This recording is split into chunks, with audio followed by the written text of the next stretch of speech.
오늘 주신 말씀을 통해서 넘치게 하시며 넉넉하게 하십니다 라는 제목으로 함께 말씀 나누겠습니다. 영국의 유명한 설교가 찰스 스펄전 목사님이 어떤 시골 교회를 방문하게 되었습니다. 그곳에서 어떤 분이 자신의 집에 농원에 와서 기도를 해주시라고 이제 부탁을 해서 이제 그 농원으로 가게 되었어요. 그 농원은 아주 넓은 평야였습니다. 농장 옆에 높은 곳에 솟아있는 풍향계를 보게 되었어요. 이렇게 쓰여 있는 게 있었는데 뭐라고 쓰여 있냐면 God is love라고 써 있었어요. 하나님은 사랑입니다. 하나님은 사랑이십니다. 목사님이 저렇게 붙여놓은 이유에 대해서 궁금했어요. 그래서 그 농부에게 저렇게 붙여놓은 이유가 분명히 있을 텐데 무엇인가요? 하고 물었어요.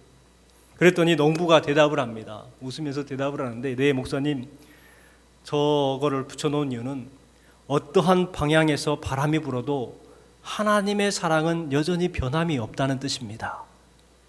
이렇게 붙여놨다는 거예요. 감동을 받았어요. 목사님이 그 농부의 믿음이 너무나 아름다운 거예요. 감동받았어요. 그렇지, 어떠한 방향에서 바람이 불어도 하나님의 사랑은 여전히 변함이 없다. 여러분, 이것이 진리가 아니겠습니까? 반면 이 세상은 변하지 않는 것이 없습니다. 세상도 변하고 사랑도 변합니다. 마음도 변하고요, 지식도 학문도 법도 변합니다. 재물도 변하고 사랑도 변합니다. 오늘 다르고 내일 다르고 변화되는 세상 가운데 살아가고 있습니다. 그러나 이 세상 가운데 변하지 않는 것이 있어요. 하나님의 사랑은 바뀌지 않습니다. 변하지 않습니다. 하나님이 우리를 사랑하고 계신다는 것은 변하지 않는다는 거예요.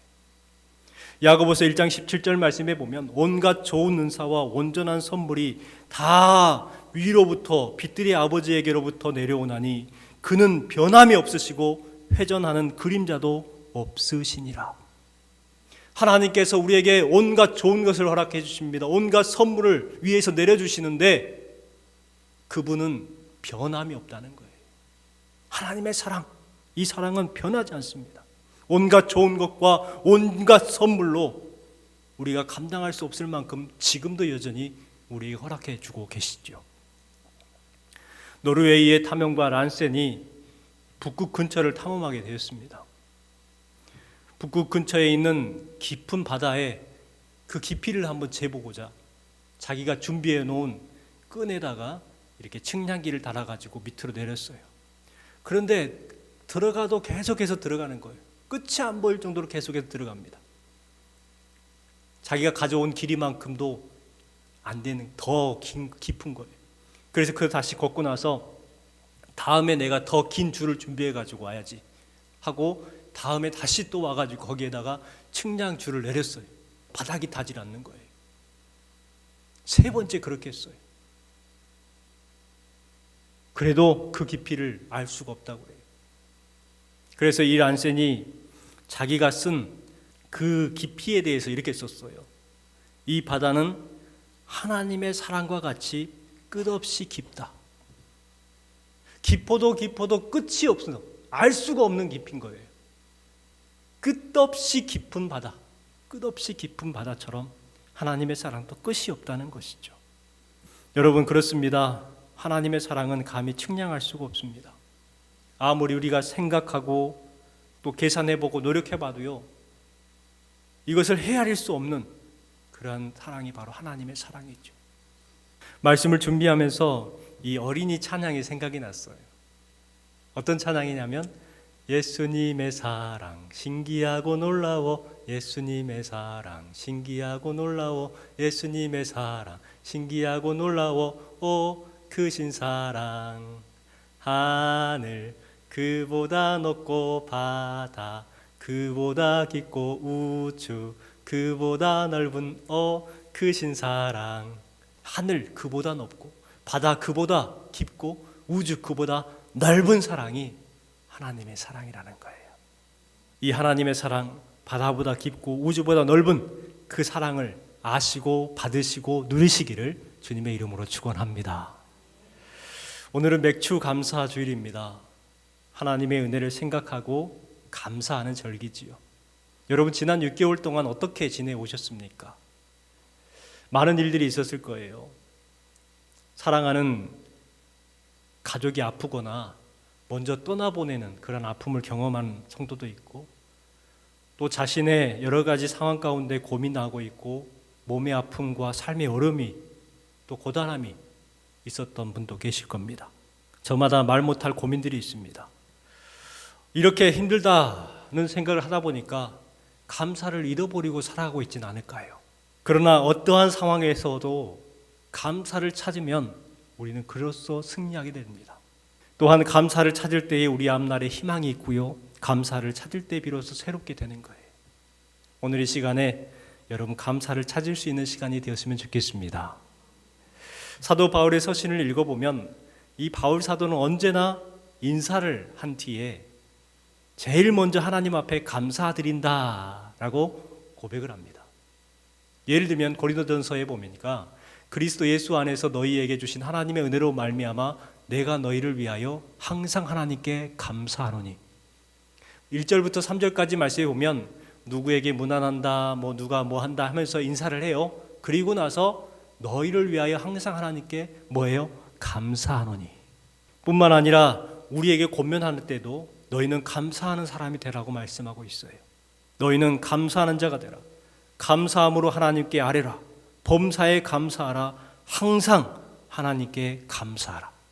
이와 같이 감사를 권면하는 사도 바울의 삶을 보면 그의 생활, 삶 자체가 감사였다는 것을 알 수가 있습니다. 우리는 보통 평안하고 좋으면 감사할 수 있다고 생각을 하잖아요. 하지만 사도 바울을 생각해 보면 그는 좋은 환경도 아니었고 편한 생활도 아니었습니다. 그것 때문에 감사한 것이 아니라는 것을 우리는 알 수가 있어요. 고린도후서 11장에 보면 바울이 어떻게 살았는지에 대해서 잘 기록해 놓은 말씀이 기록되어 있죠. 말씀해 보십시오. 내가 수고를 넘치도록 하고 옥에 갇히기도 더 많이 하고 매도 수없이 맞고 여러 번 죽을 뻔하였으니 40에 하나 감한 매를 5번 맞으며 태장과 불, 돌, 파산, 강독, 동족의 위험, 이방인들의 위험, 신의 위험, 거짓 형제들의 위험, 수고, 예씀, 자지 못하고 줄이고 목마르고 굶고 춥고 헐벗어 놀아. 이것이 바울 사도의 삶이었어요. 여러분 여기에서 감사의 조건을 한번 찾아보세요. 없어요. 그의 일생은 핍박과 환난과 공고의 연속이었습니다. 그런데 사도 바울의 고민은 그 삶의 고통과 고난이 고민이 아니었어요. 나는 왜 이렇게 힘들까? 나는 왜 이렇게 어려울까? 이것이 고민이 아니었어요. 말씀을 묵상하면서 제 마음에 찡함이 있었어요. 뭐였냐면 사도 바울의 고민이 한 가지가 있었는데 그게 뭐냐? 28절 말씀 같이 한번 읽어볼게요. 이 외의 일은 고사하고 아직도 날마다 내 속에 눌리는 일이 있으니 곧 모든 교회를 위하여 염려하는 것이라. 이 외에, 그러니까 앞에서 말하는 여러 가지 고난과 어려움들, 그런 것들을 말하고 더 말할 것이 많지만 그것을 고사한다는 거예요. 그만하겠다. 더 많지만 그만하겠다. 그런데 이것들이 고민이 아니라 아직 날마다 내 속에 눌리는 일이 뭡니까? 걱정거리가 있다는 거예요. 그 걱정거리가 뭐라고 그래요? 모든 교회를 위하여 염려한다는 거예요. 얼마나 가슴 찡합니까? 자신의 삶도 힘들고 어려운데 자신의 삶을 걱정하는 것이 아니라 하나님께서 세우신 교회들을 위해서 염려한다는 거예요. 얼마나 가슴 찡한 거예요. 이것이 목회자의 마음이 아닌가 그런 생각이 들어요. 그렇지만 그 가운데서도 그 교회 때문에 감사하고 있는 거예요. 데살로니가 후서 1장 3절 말씀에 보니까 형제들아 우리가 너희를 위하여 항상 하나님께 감사할지니, 너희 때문에 항상 하나님께 감사한다는 거예요. 고린도후서 9장 15절 말씀에 오늘 말씀이죠. 말할 수 없는 그의 은사로 말미암아 하나님께 감사하노라 고백하고 있습니다. 특별히 고린도 교회 말도 많고 탈도 많았던 교회예요. 얼마나 바울 사도를 힘들게 했습니까? 오죽했으면 바울 사도가 너희 교회 때문에 염려한다 할 정도로 그렇게 힘든 교회였습니다. 그런데 사도 바울은 지금 감사한다는 거예요. 지금을 감사하는 사람은요, 나중에도 감사할 수가 있어요. 우리가 지금은 감사하지 않지만 나중에 감사하겠다. 여러분 천만의 말씀이에요. 지금을 감사하지 못하면 앞으로도 감사를 못하는 거예요. 그래야 우리는 지금을 감사할 수 있는 성도의 삶이 되어야 합니다. 그래야 앞으로도 감사할 수가 있는 거예요. 우리는 익숙함이 주는 이 편안함 때문에 일어나는 일들에 대해서 감사를 잃어버릴 때가 있어요. 너무나 익숙한 일상에 당연한 것으로 여긴다는 것입니다. 하지만 그 일상에 문제가 생기고 불편함이 생기면 비로소 그 소중함을 깨닫게 되죠.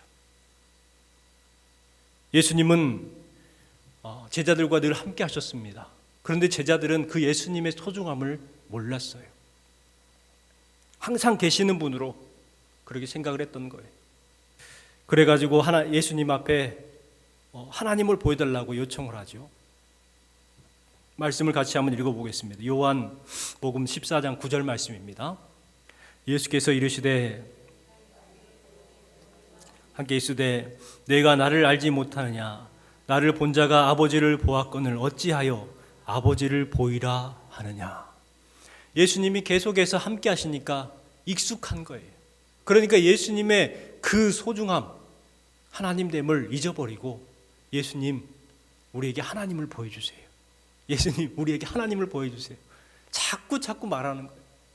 그러니까 예수님께서 답답하셨던 것이죠. 내가 이렇게 오래 너희와 함께 있으되 내가 나를 알지 못하냐. 나를 본 자가 아버지를 보았거늘 어찌하여 아버지를 보여달라고 하느냐. 제자들은 예수님의 소중함을 몰랐어요. 익숙하기 때문에. 여러분 우리는 어떻습니까? 우리도 이 익숙함 때문에 소중함을 잊어버리고 살아가진 않을까요? 주신 말씀처럼 지금을 감사할 수 있어야 앞으로도 감사할 수 있다는 것을 기억하시기 바랍니다. 내 마음에 안 드는 것들이 많을 수가 있어요. 사실 내 마음에 드는 게 별로 없지요. 하지만 그래도 내 마음에 들지 않는 상황이어도 그래도 기뻐함을 찾고 그래도 감사함을 찾는 것, 이 삶이 우리 성도들의 삶이 아닐까요? 사도 바울의 감사의 조건, 그것은 환경과 건강, 금전, 명예 같은 성공 같은 것에 있지 않았습니다. 사도 바울의 이 감사는 믿음에서 나왔어요. 그렇습니다. 감사는요, 상황이 아니라 믿음의 문제예요. 우리는 상황 때문에 감사한다고 생각하지만 여러분 감사는요, 믿음의 문제예요. 믿음이 있으면 감사하게 되는 거예요. 프랑스의 프랑스와 밀레라는 화가가 있지요. 유명한 분입니다. 이분은 농부 출신입니다. 가난했어요. 그래서 아버지를 도우면서 농사일을 했습니다. 그리고 잠깐 시간을 내어서 그림을 배우는데 이 도화지와 물감이 너무 비싼 거예요. 그러니까 연습도 별로 하지 못했습니다. 밀레의 그 재능을 알고 주변에 있는 사람들이 그러는 거예요. 초상화를 그려라. 초상화를 그려주면 돈을 벌 수 있다라고 말합니다. 그런데 밀레는요, 거절했어요. 초상화 안 그리겠다. 허구한 날 무슨 그림만 그리냐면 풍경화만 그리는 거예요. 갱이 가지고 땅을 파는 모습, 이삭 줍는 여인들, 그리고 타작하는 그러한 여인네들, 이런 것들을 그림을 그립니다. 여러분 당시에는 이런 것들은 돈이 안 됐어요. 그런데 밀레는 주구장창 풍경화만 그리고 있었습니다. 그러니 그의 삶은 늘 궁핍했습니다. 1859년 만종이라는 그림을 그렸습니다. 잘 아시잖아요. 이 그림을 그렸는데 그때 당시에 얼마나 힘들었으면 일기에 이렇게 써놨습니다. 날씨는 춥고 뗄 나무는 없다. 아내는 출산을 앞두고 있는데 먹을 양식도 없다. 이와 같은 일기를 써놨어요. 그리고 자신의 삶, 환경을 한탄스럽게 여기지 않고 이렇게 기도합니다. 하나님, 언젠가는 사람들이 저의 그림을 보면서 하나님을 찬양할 것을 믿습니다.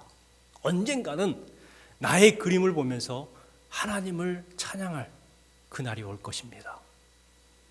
이 만종을 그린 뒤에 8년 만에 이 박람회가 열려 있는데요. 그림 박람회가 열렸는데 거기에서 이 만종이 대상을 받습니다. 그때부터 프랑스 국민들의 관심을 받게 되었고 이 그림 앞에서 프랑스 국민들은 하나님을 찬양하기 시작해요. 작은 것에서도 감사해야 나중에도 감사할 수 있구나. 국민들이 그 뜻을 알고 그림 앞에서 하나님을 높여드립니다. 여러분, 가난하지만 비루하지 않는 삶이 우리의 삶이 되었으면 좋겠습니다. 가난하지만 감사하는 신앙이 진정한 믿음이라는 거예요. 사도 바울은 오늘 말씀을 통해서 이 감사의 조건에 대해서 이야기를 하고 있는데요. 먼저는요, 어떤 감사를 했느냐? 넘치는 은혜에 감사를 했어요. 우리 8절 말씀을 같이 한번 읽어볼게요. 8절입니다. 하나님이 능히 모든 은혜를 너희에게 넘치게 하시나니 이는 너희로 모든 일에 항상 모든 것이 넉넉하여 모든 착한 일을 넘치게 하게 하려 하심이라. 주신 말씀에 보니까 모든 은혜를 너희에게 어떻게 했어요? 넘치게 하신다고 말씀을 했어요. 또한 이로 너희로 모든 일에 항상 모든 것이 넉넉하게 했다는 거예요. 넘치게, 넉넉하게 하나님께서 우리에게 은혜를 허락해 주신다고 말씀하고 있어요. 그리스도인들은 예수 그리스도를 통해서 말로 표현할 수 없는 은혜를 경험한 사람들입니다. 예수님은 부유하신 분이잖아요. 부유하셨던 분이에요. 그렇지만 예수님은 우리를 위해서 모든 것을 우리에게 내어주셨어요. 가난해지셨어요. 그것이 바로 인카네이션, 성육신이요 십자가 사건입니다. 하늘 보좌를 포기하셨단 말이에요. 고린도후서 8장 9절 말씀입니다. 같이 한번 읽어볼게요. 우리 주 예수 그리스도의 은혜를 너희가 알거니와 부유하신 이로써 너희를 위하여 가난하게 되심은 그의 가난함으로 말미암아 너희를 부유하게 하려 하심이라. 부유하신 이로써, 주님은 부유하신 분이었어요. 그런데 너희를 위해서 가난하게 되셨다는 거예요. 그 가난함으로 인해서 우리를 어떻게 하려고? 부유하게 하시려고. 부유하게 하시려고. 감사는 이 하나님의 은혜에 대한 깨달음에서 시작됩니다. 말콤 X는 젊었을 때의 인생을 비관을 했어요. 흑인입니다. 검은 피부를 희게 해보겠다고 세제를 섞어가지고 수세미로 박박 긁어봤는데 피부가 희어지질 않는 거예요. 항상 검했어요. 그렇게 힘든 나날을 보내고 있던 어느 날 하나님의 사랑을 깨닫습니다. 그리고 하나님의 은혜를 잊고 있는 자신과 하나님의 은혜로 살아가고 있는 그 자신을 발견하게 되죠. 그리고 고백을 합니다. Black is beautiful. 검정색은 아름다운 색이라는 거예요. 자신의 소중함을 깨닫게 된 거예요. 이것이 세상적으로는 편견이고 차별이지만 하나님이 보실 때는 Black is beautiful이라는 거예요. 아, 하나님께서 내게 주신 이 피부가 아름다운 색이구나 라는 것을 깨닫습니다. 그리고 나서 책을 썼는데 Black is beautiful 이라는 책을 써요. 이 책을 통해서 당시에 많은 사람들이 희망을 발견합니다. 아, 나는 참 소중한 사람이구나. 나는 참 하나님의 사랑을 받는 사람이구나. 깨닫게 되고 감사하게 됩니다. 불평거리가 아니라 감사의 조건이 되어버리는 거예요. 여러분, 우리도 하나님의 은혜를 풍성하게 받고 있습니다. 이 풍성한 하나님의 은혜를 믿고 감사를 고백할 수 있는 우리가 되었으면 좋겠습니다. 뿐만 아니라 넉넉하게 하심에 감사를 했어요. 넉넉하게 하심. 모든 것이 넉넉하여 모든 착한 일을 넘치게 하려 하심이라. 11절 말씀을 같이 읽을게요. 너희가 모든 일에 넉넉하여 너그럽게 연보함은 그들이 우리도 말미암아 하나님께 감사하게 하려 하는 것이라. 자, 주신 말씀해 보니까 항상 모든 것이 넉넉하다고 말씀을 해요. 11절에도 너희가 모든 일에 넉넉하여라고 말씀합니다. 하나님은 우리를 넉넉하게 하시는 분이십니다. 우리가 기도한 만큼만 채워주는 것이 아니라 그보다 더 채워주시죠. 우리가 기대하는 것보다 더 잘되게 하시고 더 넉넉하게 해주십니다. 왜 그렇게 하실까요? 풍성하신 하나님이기 때문에 그렇습니다. 다윗은 시편 23편 말씀에 매우 힘들었을 때 이렇게 고백하죠. 여호와는 나의 목자시니 내가 부족함이 없으리로다. 모든 것을 가졌을 때 한 말이 아니에요. 왕이 되었을 때 한 말이 아니라 그 광야 속에서 사울의 칼을 피해서 도망 다닐 때에 했던 말이에요. 여호와는 나의 목자시니 내게 부족함이 없으리로다. 또한 사도 바울도 빌립보서 4장 18절 말씀에 이렇게 고백합니다. 내게는 모든 것이 있고 또 풍부할지라. 나는 하나님이 그리스도 예수 안에서 영광 가운데 그 풍성한 대로 너희 모든 쓸 것을 채우시리라. 채우신다는 거예요. 부족함이 없게 하신다는 거예요. 다윗의 고백처럼, 사도 바울의 고백처럼 하나님은 항상 우리를 위해서 넉넉하게 하시고 풍족하게 하신다는 거예요. 하나님은 인색하지 않으냐 하십니다. 넉넉하게 주십니다. 그런데 우리는 항상 부족하다고 투덜대죠. 항상 투덜대. 옹졸하기 때문에 있는 것은 생각하지 않아요. 없는 것만 생각을 해요. 그래서 나는 아직 부족하다, 나는 아직 가난하다, 여전히 그렇게 생각을 하는 거예요. 여러분, 그런데 생각해 보세요. 여러분이 안 가진 것이 무엇입니까? 여러분이 누리지 못한 것이 뭐가 있어요? 이미 다 가지고 있고 이미 다 누리고 계세요. 여러분, 얼마나 가져야 만족하겠습니까? 얼마나 가져야 부족함이 없다라고 생각을 할까요? 이미 다 가지고 있고 다 누리고 있는데, 이스라엘 백성들은 이것을 알고 넉넉하게 하시는 하나님을 찬양합니다. 시편 136편 10절부터 16절까지 말씀해 보면 감사 찬양 시가 기록되어 있죠. 애굽의 장자를 치신 이에게 감사라. 그의 인자하심이 영원하미로다. 이스라엘을 그들 중에서 인도하여 내신 이에게 감사라. 그의 인자하심이 영원하미로다. 계속해서 감사라, 감사라, 감사라 고백합니다. 그리고 25절 26절 말씀해 보니까 모든 육체에게 먹을 것을 주신 이에게 감사라. 그의 인자하심이 영원하미로다. 하늘의 하나님께 감사하라. 그의 인자하심이 영원하미로다. 이스라엘 백성들의 이 감사 찬양 시처럼 주님은 지금까지 우리를 인도해 주셨고 넉넉하게 하셨어요. 부족함이 없게 하셨어요. 뿐만 아니라 앞으로도 넉넉하게 하실 하나님이신 줄 믿습니다. 그래서 우리는 감사하는 거예요.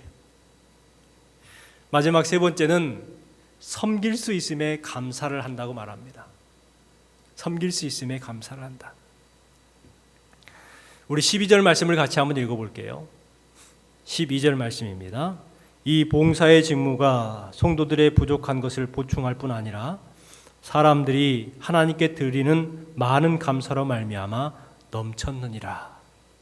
주신 말씀에 보니까 봉사의 직무, 이 봉사의 직무가 성도들의 부족한 것을 보충할 뿐만 아니라 하나님께 드리는 많은 감사로 말미암아 넘쳤다라고 이야기를 하고 있어요. 사도 바울께서 오늘 주신 말씀을 하신 이것은 절대로 헌금 많이 하라는 설교가 아니에요. 10절 말씀에도 보면 각각 그 마음에 정한 대로 할 것이요 인색함으로나 억지로 하지 말지니 하나님은 즐겨내는 자를 사랑하신다. 이 핵심, 이 말씀의 핵심이 무엇입니까? 어려움에 처한 예루살렘 교회를 돕는 데에, 연보하는 데에 인색하지 마라. 그 사람들을 돕는 데에 아까워하지 말라는 거예요. 그 이야기를 하고 있는 거예요. 너희들에게 하나님께서 넉넉하게 하신 이유가 무엇이냐? 너희들이 그렇게 풍족하게 하신 이유가 뭐냐? 바로 이 일을 위해서 넉넉하게 하셨고 풍족하게 하셨다는 거예요. 그렇기 때문에 그것을 감사함으로 해요. 12절 말씀처럼 이 봉사의 직무, 이 직무를 감당하기 위해서 그와 같이 풍족하게 하셨고 넉넉하게 하셨어요. 우리는 그 봉사의 직무를 감사할 수 있는 그러한 성도의 삶이 되었으면 좋겠습니다. 받은 은혜를 나누는 거예요. 받은 은혜는 언제 나눌 수가 있느냐? 감사할 때 나눌 수가 있는 거예요. 예수님께서는 제자들의 발을 씻겨주십니다. 그러니까 제자들이 감동을 했어요. 예수님, 저도 예수님의 발을 씻겠습니다. 하니까 예수님이 뭐라고 하세요? 아니다, 아니다. 요한복음 13장 말씀에 보면 이렇게 기록하죠. 내가 너희의 발을 씻었으니 너희도 서로 발을 씻어주는 것이 옳으니라. 내가 너희에게 행한 것 같이 너희도 행하라. 이렇게 말씀하고 있어요. 예수님께서 나의 발을 씻어주셨으니까 나도 예수님의 발을 씻어줘야지, 이렇게 생각했던 제자들에게 아니야, 서로 발을 씻어주라는 거예요. 이것이 너희에게 바라는 거다라는 것이죠. 우리는 받은 것만큼만 돌려주려고 그래요. 나에게 잘해준 사람만 어떻게든 도와주려고 그래요. 그런데 그렇지 않아요. 예수님께서 제자들에게 무엇인가를 바라고 제자들이 예수님께 무엇인가를 해주니까 그들의 발을 씻겨 주었습니까? 아니에요. 여러분, 우리는 감사를 통해서 섬길 수 있었으면 좋겠습니다. 6절 말씀 먼저 읽어볼게요. 6절 말씀입니다. 이것이 곧 적게 심은 자는 적게 거두고 많이 심는 자는 많이 거둔다 하는 말이로다. 10절 말씀이요. 심는 자에게 씨와 먹을 양식을 주시는 이가 너희 심을 것을 주사 풍성하게 하시고 너희의 의의 열매를 더하게 하시리라. 여러분, 이 말씀을 기억하시고 감사할 수 있는 여러분 되시기 바랍니다. 믿음이 없으면 감사를 할 수가 없어요. 그렇지만 믿음이 있으면 감사하기 시작해요. 평안할 때 하나님 앞에 감사합니다. 뿐만 아니라 괴로울 때도, 힘들 때도, 아플 때도 그냥 감사가 나오는 거예요. 이것이 믿음이지요. 여러분, 주신 말씀을 기억하고 모든 것을 풍성하게 채워주시는 하나님을 믿고 감사하며 살아가면 성도들, 복된 성도들이 되시기를 주님의 이름으로 축원합니다.